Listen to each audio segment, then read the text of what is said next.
Hello friends, आपका अपने channel the law and paper आपका स्वागत है। मैं एडवोकेट अर्पित सक्सेना आज एक बहुत इंपॉर्टेंट लीगल टॉपिक कॉग्निजेबल और नॉन कॉग्निजेबल ऑफेंस में डिफरेंस लेकर आया हूं। इस टॉपिक को जानना इसलिए बहुत ज़रूरी है क्योंकि सीआरपीसी के किसी भी प्रोविजंस या आगे आप अरेस्टिंग या बेल पढ़ेंगे तब इन अपराधों को जानना बहुत ज़रूरी हो जाता है, क्योंकि इनके बिना सीआरपीसी को या क्रिमिनल लॉ को समझना बहुत मुश्किल है। पिछली वीडियो में जब मैंने एफआईआर डिस्कस की थी तो वहाँ बताया था कि एफआईआर केवल कॉग्निजेबल केस में ही दर्ज की जा सकती है।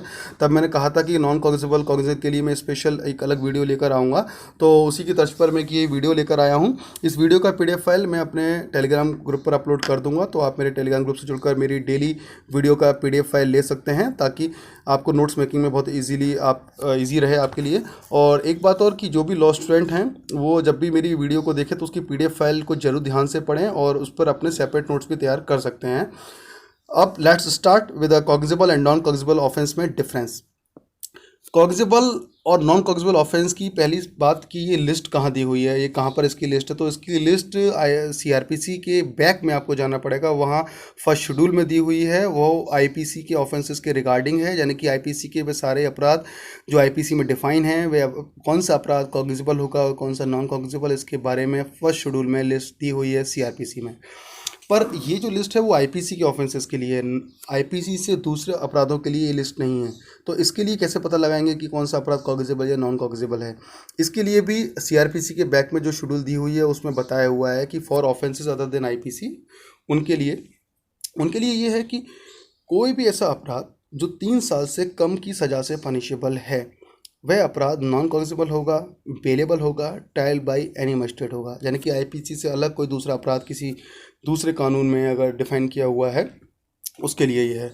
वहीं दूसरा कोई ऑफेंस जो 3 से 7 साल तक की सज़ा से पनिशेबल है तब वह अपराध कॉग्निजेबल होगा और नॉन बेलेबल होगा और trial by magistrate first class होगा। वहीं कोई ऐसा अपराध जो 7 साल से ज़्यादा की सज़ा से पनिशेबल है तब वह अपराध कॉग्निजेबल होगा और नॉन बेलेबल होगा। वहीं trial by court of session होगा, क्योंकि कोई अपराध 7 साल से ज़्यादा की सज़ा से पनिशेबल होगा तो जाहिर सी बात है कि उसमें ग्रेविटी बहुत ज़्यादा होगी, हाई इंटेंसिटी का वह अपराध हो सकता है। तो इसलिए उन अपराधों को कोर्ट ऑफ सेशन से ट्रायल कराया गया है। वहीं वो अपराध नॉन बेलेबल बनाए गए हैं और कॉग्निजेबल बनाए गए हैं। नॉन बेलेबल और बेलेबल अपराध क्या होते हैं इसके लिए मैं अलग सेपरेट वीडियो बनाऊंगा ताकि आप बेलेबल नॉन बेलेबल को आप अच्छे से एक लीगल प्रोविजन के साथ समझ सकें। अब बात करते हैं कि कॉग्निजेबल और नॉन कॉग्निजेबल ऑफेंसेस में क्या लीगल प्रोविज़न में डिफरेंसेस बताए गए हैं, क्या उनमें एक्चुअल डिफरेंस है, इसको समझिए। कॉग्निजेबल अपराध जो कॉग्निजेबल ऑफेंस है उनकी definition section 2 clause C CrPC में बताया गया है। वह अपराध जो कि जिनमें पुलिस विदाउट वारंट अरेस्ट कर सकती है, यानी कि कॉग्निजेबल ऑफेंस वो ऑफेंस हैं जिनमें पुलिस विदाउट वारंट अरेस्ट कर सकती है, वो कॉग्निजेबल है। जिनमें पुलिस विदाउट वारंट अरेस्ट नहीं कर सकती वह अपराध नॉन कॉग्निजेबल है। सेक्शन 2 क्लॉज एल सीआरपीसी में इसकी डेफिनेशन दी हुई है। वहीं अरेस्टिंग के साथ साथ पुलिस ऑफिसर के पास कॉग्निजेबल केस में इन्वेस्टिगेशन की पावर भी होती है, यानी कि कोई अरेस्ट वारंट या कोई भी वारंट जरूरी नहीं है for the arresting and investigation. But non cognizable case में पुलिस ऑफिसर के लिए अरेस्टिंग के लिए अलग वारंट चाहिए, इन्वेस्टिगेशन के लिए अलग वारंट चाहिए। यानी कि दोनों केस में सीधा सीधा अंतर ये हो गया कि कॉग्निजेबल केस में पुलिस ऑफिसर के पास पावर बहुत ज़्यादा हो जाती है। पुलिस ऑफिसर आपको विदाउट वारंट अरेस्ट कर सकता है, कभी भी अरेस्ट कर सकता है with the provision of law, other provision of law. Non cognizable case में police officer without warrant arrest नहीं कर सकता, उसको वारंट चाहिए। तो अगर कोई अपराध नॉन कॉग्निजेबल है और उसके लिए पुलिस ऑफिसर आपसे कोई डिस्कस करने आया है तो आप तुरंत उनसे कह सकते हैं कि अरेस्टिंग की पावर तो आपको नहीं है जब तक कि वारंट ना हो। सेकेंड, अब इस पर आइए कि जो जनरली कॉग्निजेबल ऑफेंस होते हैं वो बहुत ग्रीवियस होते हैं, हीनियस होते हैं, उनमें ब्रूटलिटी बहुत ज़्यादा होती है, क्योंकि अक्सर वही अपराधों को कॉग्निजेबल बनाया जाता है जिन अपराधों में ब्रूटलिटी बहुत ज़्यादा होती है, जैसे कि मर्डर, रेप, रॉबरी, थेफ्ट।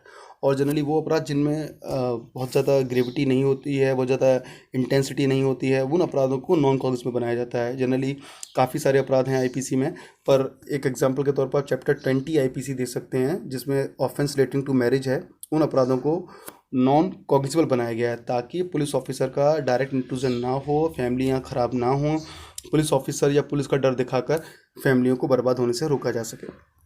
अब देखते हैं कि cognizable offence generally public at large को इफेक्ट करते हैं, वहीं non cognizable offence public at large को इफेक्ट नहीं करते हैं क्योंकि उनकी इंटेंसिटी बहुत ज़्यादा नहीं होती है। कि देखिए जनरली हम देखते हैं कि जब हमारे आसपास कोई अपराध घटित होता है वो अपराध बहुत ही ब्रूटलिटी होती है किसी अपराध में, या कोई रेप हो जाता है तो जनरली पूरा देश, पूरा समाज, पूरा राज्य सब एकदम झकझोर हो जाते हैं। पर कोई अगर छोटी मोटी 300-400 रुपये की चोरी, या मान लीजिए कोई छोटा मोटा अपराध कहीं हो जाता है, कहीं अगर डाइवोर्स या इस तरह की छोटी छोटी चीज़ें हो जाती हैं, तब हमारा समाज इतनी उस इंटेंसिटी पर नहीं हिलता।